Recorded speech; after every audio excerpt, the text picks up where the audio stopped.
He's in sight! Ready the guns! Men scurry about the massive, three-masted sailing ship. All the sails are down, despite the storm that rages around it. Their prey is fast, and they can't risk losing him. The men are dressed in heavy clothing, which clings to their bodies in the rain. They load harpoons into launchers. Fire! The sharp objects streak into the water. One of them passes by a male form in the water, completely missing. The second hits directly in the man's side. Blood blossoms into the water. The monster's been hit! We'll haul him up! Inside of the net is what appears to be a human male. He's physically fit, with long blonde hair and a beard and mustache combo. His chest is covered in blue scale mail armor. His legs are covered in green. And at his belt is a familiar-looking A-shaped glyph, one that we know stands for Atlantis.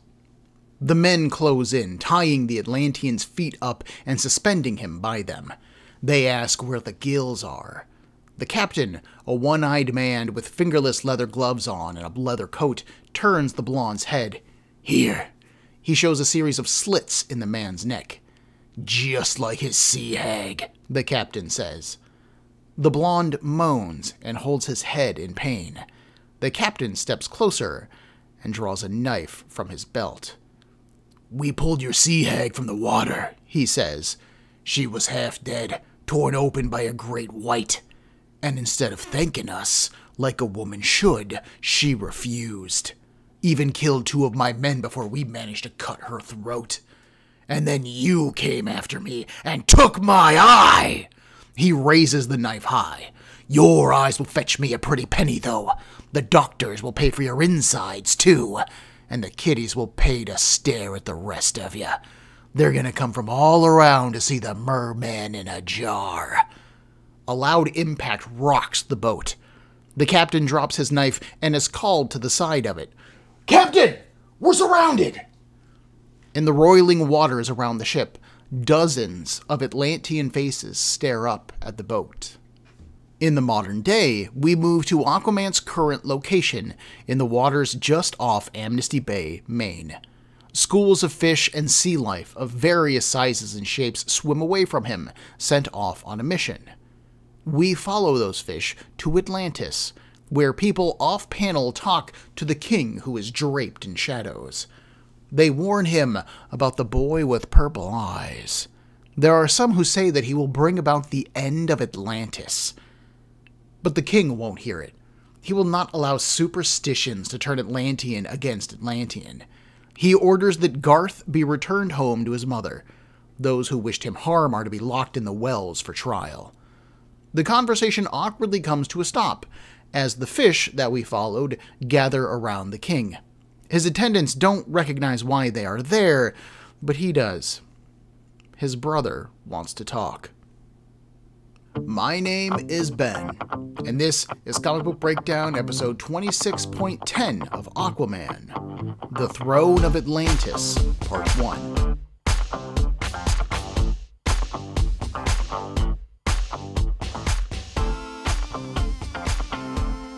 The basics of the opening scene are fairly obvious. Humans are hunting an Atlantean, and the Atlanteans aren't happy about it. What this has to do with the rest of our narrative, well, that's a little bit less clear right now. I have an idea, having read the story before, but I don't want to spoil what we are getting you folks into yet, so I'm going to put a pin in that one for now. I do want to point out that the blonde Atlantean bears more than a passing resemblance to our boy Artie, aka Aquaman. If that shirt had been colored orange, I would have honestly thought that it was Aquaman, just with a beard and some rock hair. But this flashback scene is set in 1820, so it's not him, unless this is a weird time travel story, and Aquaman has certainly done some of those before, but that feels unlikely here. The resemblance is either intentional, because Arthur is a descendant of this guy, or accidental, because we have a new art team this issue. Again, I'll get to that later. The second scene sets up what this issue is about. Aquaman following up on the idea that his half-brother Orm, the king of Atlantis, might have hired Black Manta to retrieve the scepter of the dead king. He wants to talk, but he's also not willing to go to Atlantis. And that's interesting. Why doesn't Arthur want to go to Atlantis? And how does Orm feel about being the king, but still being summoned by his brother? That's gotta grate a little bit, you would think. Anyway, Orm's dialogue here is a mystery if you are new to Aquaman and if you had started buying this book with the New 52. There is no setup for this idea in the comic at all. Even more evidence that Geoff Johns is writing this book as if we have read a lot of Aquaman comics already. And thankfully for us, I have read enough DC comics to know that Garth refers to a young man who was the original sidekick of Aquaman, a kid called Aqualad. Surprise, because of course. I personally know the character best as Tempest, and he has been a member of the Teen Titans, their more serious adult version, the Titans, and he also appeared in the Young Justice cartoon, in case maybe you've seen that but not read comics. Garth does indeed have purple eyes, which is a sign of bad magic in Atlantean society. But what any of this has to do with what has been going on in Aquaman, or might be coming up in Aquaman, is unknown. I kind of hate this moment, as it is clearly referring to something, but this scene in the comic gives us no indication of where to go to find more information about it. The then contemporary Teens Titan comic did not feature Garth as a cast member, and as far as I can tell, he wasn't regularly appearing anywhere else in the DC universe at the time. Maybe author Geoff Johns is setting this character on the chessboard for use later in Aquaman, but otherwise this move feels super awkward to me. It's this odd middle ground where if you know what Johns is talking about, you might get excited and hope to see this character that you love. But if you don't know what he is talking about, then who cares? Why is this mentioned here at all? It doesn't add or do anything. It could be to show us that Orm isn't a monster. While his advisors fear the boy with purple eyes, Orm is progressive enough to believe that that's nonsense. He wants the kid returned home and his prosecutors punished.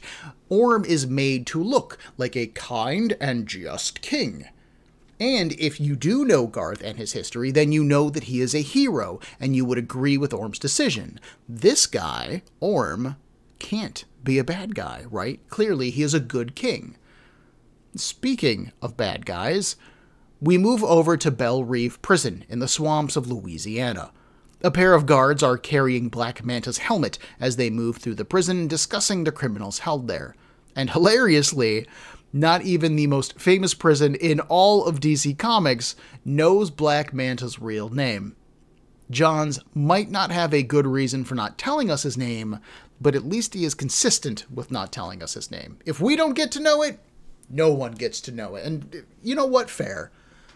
The conversation between them tells us that Waller wants Black Manta. One of the guards, the ones holding the helmet, takes a clipboard from the other. Buddy, don't worry about it. He's got this. He wants to get home to watch the Saints game, and this is not going to take any time at all. Let him handle it. He then opens a massive 6-inch steel door on hydraulic systems and strolls inside. A table rests in the room, and sitting at it is Black Manta in prison orange. His right arm is in a cast. Remember, Aquaman snapped his arm the wrong direction in our previous issue, but he also has cuffs on. He also has matching ones on his ankles. They are not taking any chances with Black Manta. The guard sets the helmet down on the table. When they first brought him in, he says they didn't know if they needed a fish tank for him or not, but apparently he can't breathe underwater like his playmate can. Then the guard sits down and smiles. So, tell me, is he really that tough? Black Manta does not respond to the question. He just stares. The guard is taken aback by the silence. Okay, anyway, you can get out of here easy. Just sign the paperwork. You can... Manta cuts him off. You mean join the Suicide Squad. We know about it. We don't like it. He gently taps the fingers of his broken arm on the helmet and says a single word, Queimadura. The surviving lens fires off a heat beam which incinerates the clipboard and the paperwork upon it. The guard cries out and pushes back from the table, allowing Black Manta to move. He stands up and wraps the chain that connects his handcuffs around the guard's neck. You want to know what makes Aquaman tough? His skin is nearly bulletproof. His muscle density is 10 times that of a human being's. Manta then shoves the guard's face into a toilet and begins to drown him. And he can breathe underwater, Manta adds. Unlike us. A black woman wearing a jacket over a black top charges into the room, a pair of guards at her side. She is incredibly upset that this guard went in alone. Manta is a Code Alpha. He cannot be underestimated. But when she enters the room, Black Manta has taken his seat again. The guard lies dead at his feet. The answer is no, Agent Waller, Manta says. I won't die for you. I only die for Aquaman. That was pretty cool. Johns continues to demonstrate that Black Manta is a skilled fighter and not someone to be messed with, even if he doesn't have his armor or weapons on. Queimadura, by the way, is Portuguese for a burn or injury caused by fire, so it being a trigger word for the heat beam makes perfect sense. I wonder if it isn't also meant to indicate that maybe Manta is from Brazil, or Portugal, or another country entirely. Maybe he's not American. We know almost nothing about his background up to this point, so this could be an interesting clue, or it could just be a clever trigger word. Kind of take your pick. We also get to see Manta establish himself a little bit in this scene. If, as a reader, you are familiar with the Suicide Squad, then you know that their manager, Amanda Waller, tends to get what she wants in the DC universe, normally by manipulating, murdering, or threatening whoever she needs to. If she wants Black Manta for her team, then she is going to stop at nothing to recruit him. But by refusing to hear out her offer by killing that guard, Black Manta establishes that he will not be reasoned with. Waller generally uses incarceration as a threat to get desperate criminals onto her team, and Black Manta shows that he isn't desperate. He isn't even bothered by this crap. He wants only one thing: Aquaman. And unless Waller can give him that, he doesn't care about her. And then there's also that final line, quote, I only die for Aquaman, end quote. That's really interesting. It reads as Manta wanting to die at Arthur's hands, which feels right, given that is how the final confrontation went down in issue 13. He did order Arthur to kill him. Ordered Arthur to kill him, not even just like, hey, you should kill me or you have to kill me, but you will kill me. And Arthur didn't. But in that scene, Manta wanted Arthur to kill him because that confirms that Arthur is an evil, vengeful monster, the only image that Black Manta has of him in his head. Arthur can't be an idiot who just accidentally killed his dad, because then Arthur is a human being, just as human as Black Manta or his father. Then it was an accident. Then everything that Black Manta has done since that moment, everyone he's hurt, everything that he's stolen, everyone that he has killed, makes him the monster instead. And, well, that just can't be true. When Manta says that he'll only die for Aquaman, he doesn't want Arthur to kill him. He's saying that he will not let himself die until he kills Aquaman. Returning to the comic, Aquaman sits on a rocky outcropping under the sea. The sunken wreck of a boat rests nearby, the USS Essex, at least what it looks like. You're a long way from home, Orm says, floating in the shadows of the wreck. But you're here, and so am I, as you requested. Arthur thanks him for coming, and then they get down to business.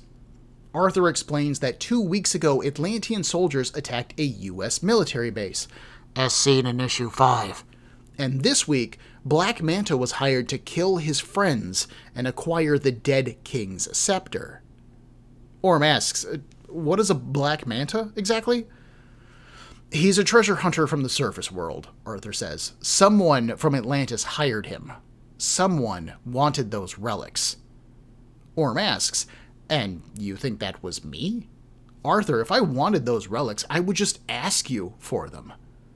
Unless you didn't want me to know that you wanted them, Arthur counter-argues. He saw the power of the scepter firsthand. It sank an entire island. Orm holds up a hand. Brother, please. I don't lie to you. I never have. If you think I'm going to attack the surface world, then just ask me. Arthur does. Are you planning to attack the surface world? Of course not, Orm answers. We hard cut to Norway, where we are looking at a knot tangled in a fishing line. Volko takes it from his fellow fishermen. If the guy had patience, he could probably have untangled it, but now it is too badly knotted. The only solution is to cut it before it gets worse, and Volko does so. Then someone shouts for him. They take him to the beach, where a dead Atlantean body, still dressed in its armor, has washed ashore. Volko is horrified. Something has gone very wrong. He dives into the water. Back at the wreckage, Orm says that he has no interest in the surface world. He's only gone up there twice before, and one of those times it was to beg that Arthur come back and reassume the throne. But Arthur said no. He chose the world of his father, the world that he grew up in. Orm can understand that, although many Atlanteans do not. Breathing that empty air pinned to the ground, it must have been horrible. How did you survive?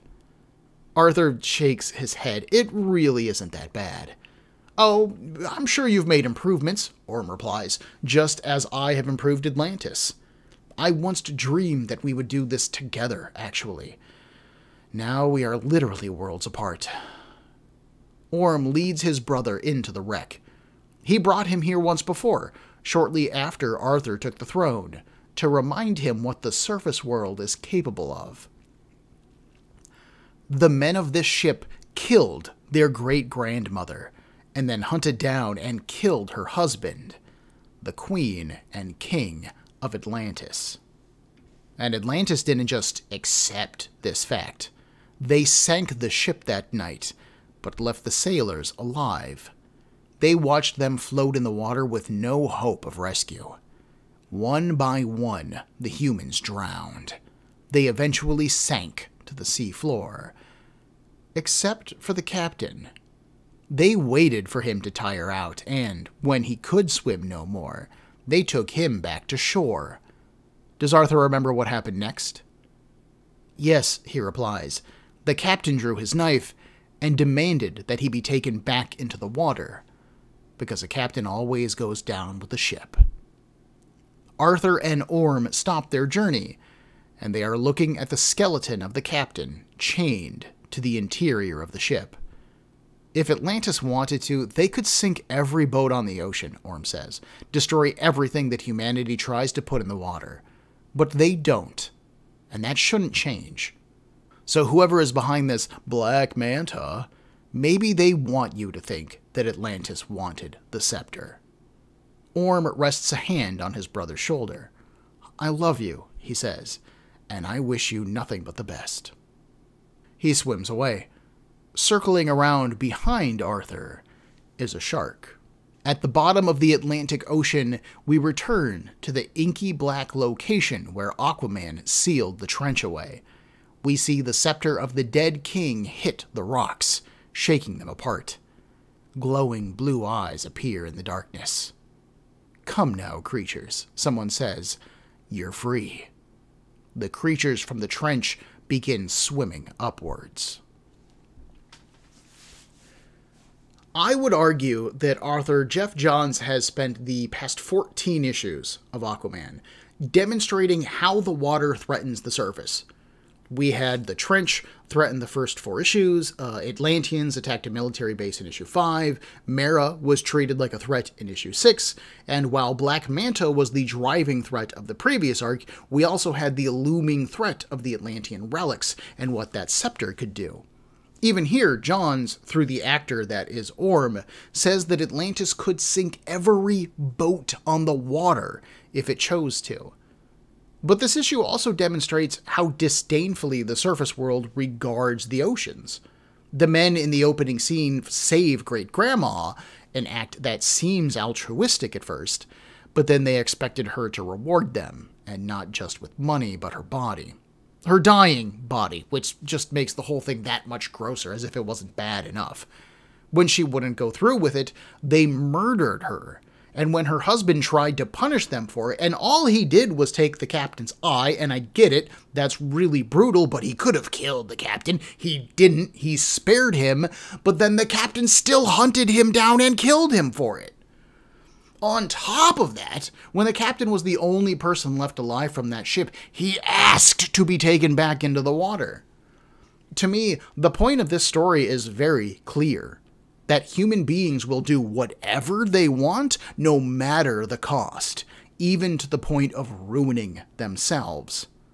That captain saw the ocean and his ship as much a part of himself as his body, and so he would rather die than be separated from them. To Atlanteans, humans must seem like they're maniacs. This idea is echoed in the earlier scene with Black Manta, so by the time that we finish reading this ending scene, that concept has settled nicely in our brains. Otherwise, this is our first real meaty introduction to Orm, the first time that we get to see him in action and hear him speak. And he seems alright. He appears patient, sympathetic, understanding, and very much unconcerned with the goings-ons of the surface world. He feels like a good king. To be fair, he could be lying. Orm knows that the surface world is dangerous, and he clearly knows that if Atlantis wanted to, they could really floop up some surface concerns. There's a quiet strength in Atlantis, but there's also ambition. Orm does say that he hoped to improve both Atlantis and the surface world with Arthur. His dialogue also seems to indicate that he thinks that Arthur rules the surface world. Orm says, quote, "I'm sure you've made improvements," end quote. And we know that isn't how Arthur works. Maybe Orm is content not to mess things up too much because he thinks that Arthur has it all under control. From Orm's perspective, they are both kings, just of totally different worlds, right? And things should stay that way because they're perfectly balanced. If there is a third party involved in all of this, at this point I certainly have no idea who it's supposed to be. We have had very few bad guys show up in this comic, and very few named characters, so our betting pool for a villainous mastermind who wants to kick off a surface v ocean war is a pretty small one. If I were to take a bet, I would say that my money is on Randy from issue 6, because that guy's a creep. However, it is a possibility that there is a third actor. And if so, Arthur has a real problem here. Either Orm wants a war and he's lying, which will bring them into conflict and would probably end with Arthur having to take back the throne of Atlantis, if only to pacify the threat that is Atlantis, or Orm doesn't want a war, and it could be a hidden Atlantean faction who maybe think that Orm's connection to Arthur makes him too soft and Atlantis needs a tougher king. Or maybe it is a surface agent, somebody who wants the blame to fall on Atlantis, because then the blame isn't on them while they go do whatever it is that they want to do. That last idea feels a little bit unlikely to me, as Atlantis is widely believed to be a myth on the surface world, but if somebody does know that Atlantis is real, and they want to set the United States against Atlantis to keep them occupied, then that would be one hell of a smokescreen, setting the US up in a war with something that the US doesn't even think exists. This scene is meant to leave us unnerved. We know nothing new or helpful after this meeting between Arthur and Orm. In fact, the scene with the trench just makes us even more nervous, because whoever wanted that scepter just unleashed them. That is an old problem back on the board right when Arthur didn't need it. And we have the shark hiding out behind Arthur. I don't think that shark, wants to kill him or anything. I don't think this is personal between Aquaman and that shark. I think that it is more meant to indicate that there is someone dangerous lurking around, and Arthur doesn't see it coming yet. I mentioned earlier that this issue sees an artistic change, and this actually brings up one of the weirder things about this issue. Author Johns and the fill-in art team of penciler Pete Woods and Pere Perez, inkers Marlo Alquiza, Rui Jose, Sean Parsons, Pere Perez, back again on inks, and Cam Smith, with colorist Tony Avina, hide or obscure Orm for the entire issue. He's either hiding in the shadows or barely in panel. We only see his mouth when it's the only thing lit in the frame. It makes it feel like Arthur is meeting some kind of secret agent in a back alley, like this is some kind of clandestine meeting.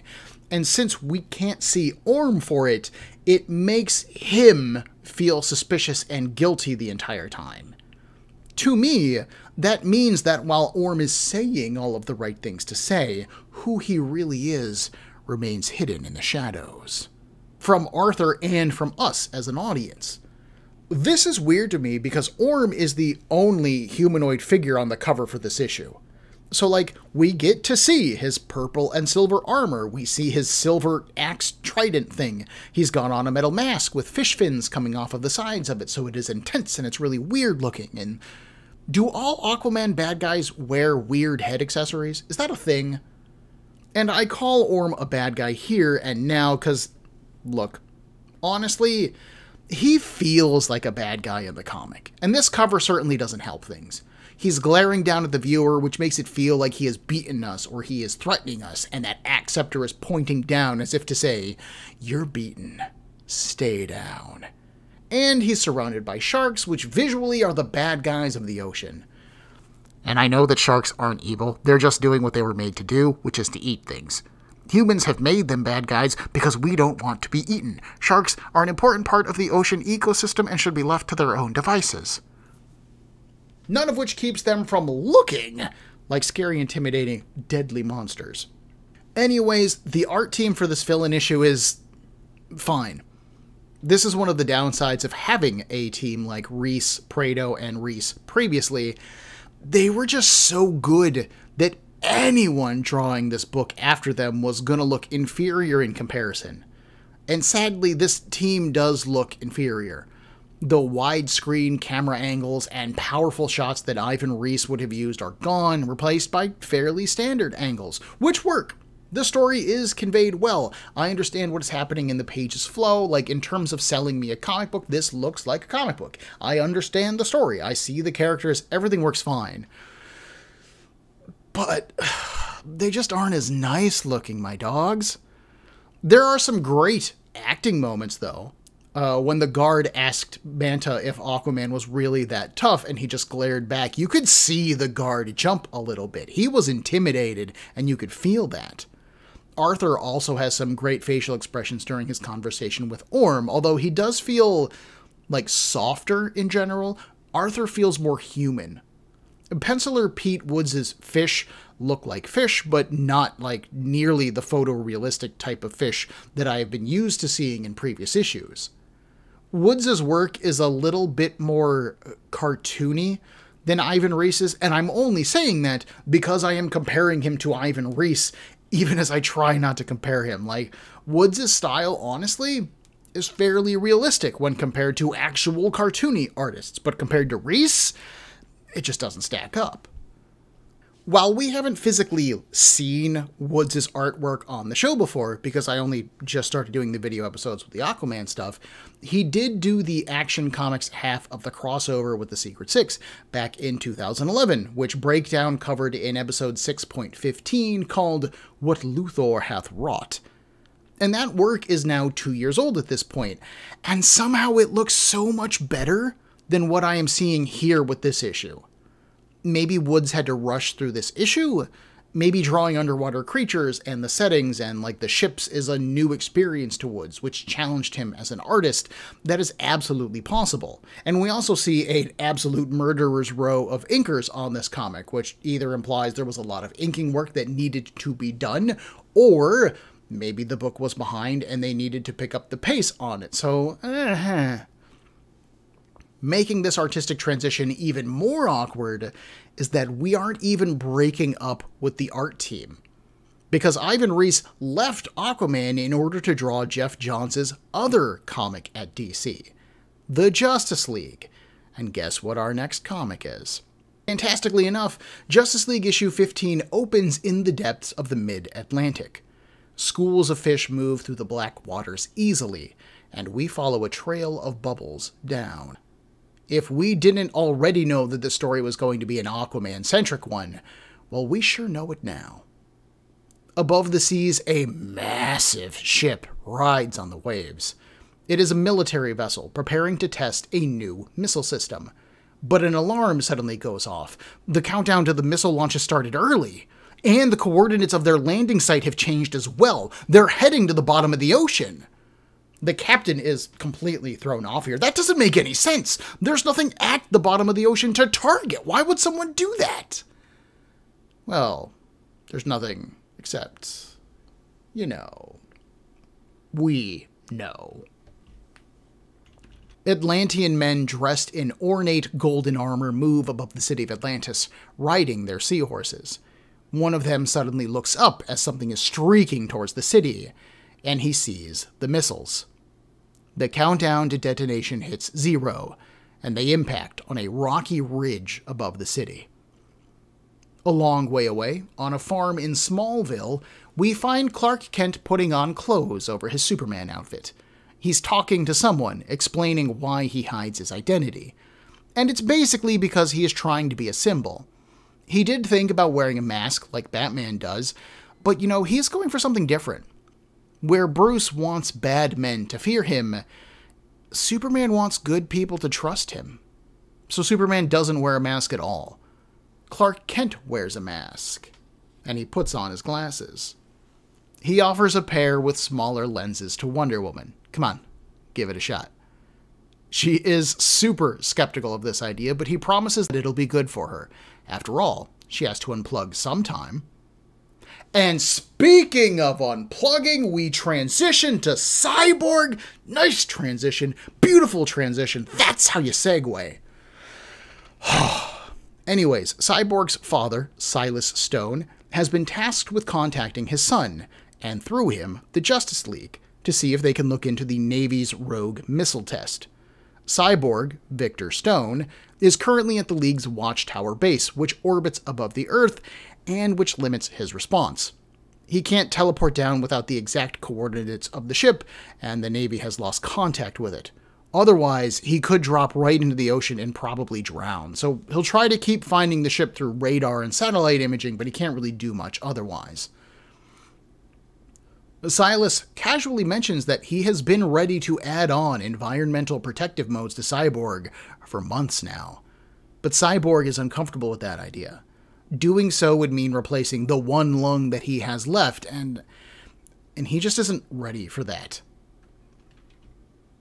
Look, Silas says, he wouldn't have skipped over Argus, which is the governmental group meant to liaison with the Justice League, if this matter wasn't important. The admiral who contacted him has a daughter on the USS Mavis. There is nothing that a parent cares more for than their child. You know that, right, son? The Watchtower suddenly goes black. The screens cut off. The lights go out, leaving Cyborg utterly alone. In Gotham City, Batman is in his Batboat, chasing down some kidnappers who are wearing Crow-style masks. While he nears their own boat, he is actually on a Zoom call with Cyborg. Their systems are rebooting as they speak, so that's okay, but Cyborg does not like the coincidence of the Watchtower being hit with an EMP while the United States supercarrier has also stopped communicating after a rogue missile test. Like, this isn't good. Batman tells Cyborg to keep trying to raise the ship. He'll call Silas to let him know that his son is okay. You really don't need to do that, Cyborg says, but Batman just ignores him. He orders the boat to eject, launching Batman into the air and at the kidnappers. He knocks away the 3 who were threatening the couple on the boat, but 3 more at the front of the boat have him in their sights. They are just about to open fire when Aquaman rises up through the deck, scattering them. What an entrance. We get 2 panels of the Gotham police joking about Aquaman, echoing what Geoff Johns has already established over in that book. Arthur doesn't set them straight, but he should be watching them. He is listening, so he hears these things. He just doesn't do anything about it. Batman gets his attention, and Aquaman explains that he needs his help. The fish are fleeing the eastern seaboard, from Boston all the way to Gotham. They are ignoring his telepathic commands, which means that their survival instincts are in overdrive. The last time that Arthur saw this was when the trench threatened Little Rock, but not on this scale.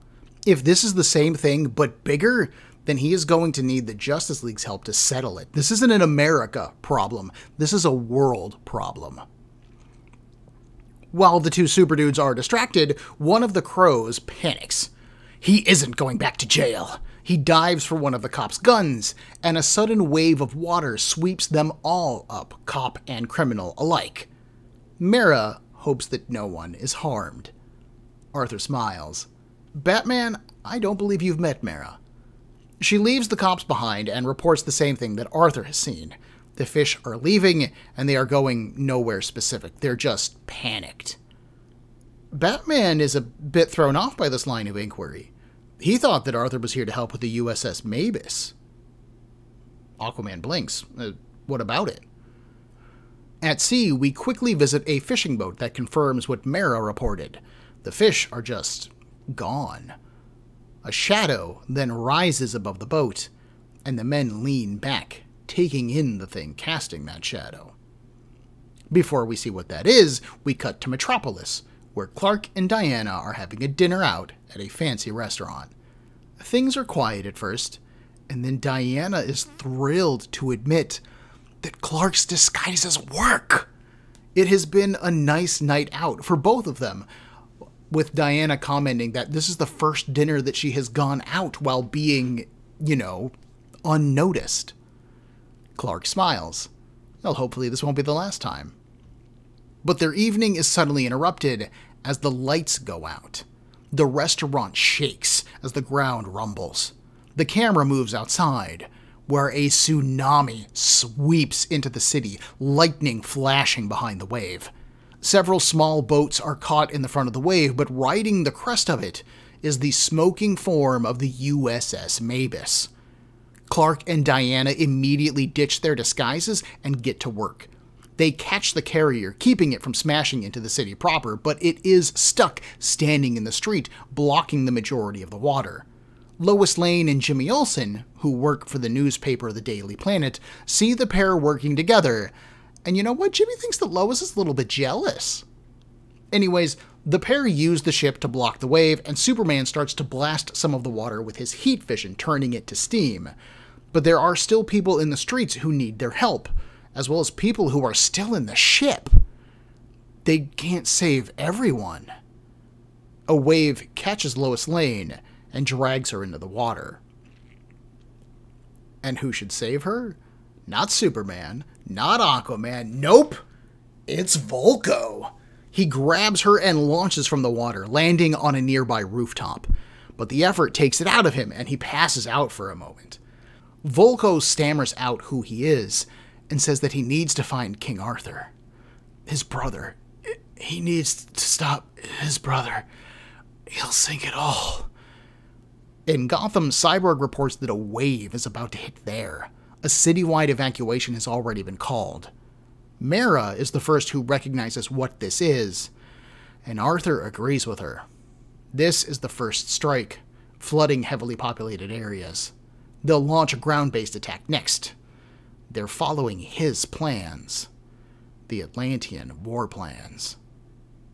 Batman stares at him. How do you know what they're going to do? Because I wrote them, Aquaman replies. In the ocean, we see Orm, the king of Atlantis, at the head of an army. We don't just have Atlanteans decked out for combat, but also giant crabs, whales, and manta rays who are decked out in armor and weapons and all sorts of other strange shapes that are ready for war. After the opening pro-Aquaman story elements scene, heralding that this particular story arc was going to be an Aqua-centric one, Johns visits all the members of the Justice League, giving us a quick recap of their status quo. We see Cyborg and learn that he is insecure about losing more of his body to technological advancements. We see that Silas, his father, is eager to help out his son with these advancements, but is that because he wants to help his son be a superhero? Or because as a scientist, his son is also an experiment and he's eager to see what'll happen? We also see that Superman and Wonder Woman are trying out dating, which is a super cute scene. I remember a lot of people being upset when this first happened, but I personally have always thought that it was a really cute idea. The New 52 continuity was still fairly new, and these characters were still new to their team-ups and their adventuring, and it feels like the right time to test this kind of relationship. I don't see this relationship having any real longevity because continuity is king, and continuity will eventually demand that Superman marries Lois Lane, but I do think that it's a cute idea, especially here. Clark being the one who kind of demonstrates a better understanding of humanity to this literal goddess is pretty adorable, and it highlights his down-to-earth nature, the very things that make Superman Clark Kent, which is great. And then we have the Batman scene, demonstrating, Batman doing what a Batman does, juggling 3 tasks at once while still excelling at all of them. Johns does go to the trouble of explaining that the Crow guys are trying to kidnap these folks in order to keep them from testifying against the Scarecrow, which is a detail that we didn't need in this story, but I appreciate him giving it to us nonetheless. The detail that I actually really like is Batman volunteering to let Silas know that Cyborg is okay. As an orphan who is fixated on the death of his parents, I think it is super smart to have Batman be the one who is thinking about how Silas must feel right now, while Cyborg maybe doesn't want to deal with his dad because of their strained relationship established in that first scene. And then Aquaman shows up, following his own plotline even, and everything gets worse. So first off, if you couldn't already tell, I like the Justice League stuff a lot. As someone who was not following that book at this point in their narrative, it is a great introduction to everyone and establishes who I should expect in this story. Everybody gets a story beat, it looks great, and the forward momentum of the book never stops moving. We never languish in anybody's time for too long. Aquaman showing up heralds that things are getting worse, cementing the idea that this is going to be an Aquaman story. This book is going to have all of these peeps in it, sure, but already here is our focus.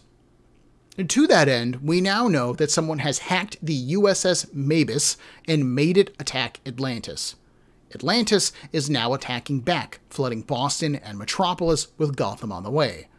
The real questions we have now are whether or not the Justice League can stop this attack and save lives and figure out who is behind it.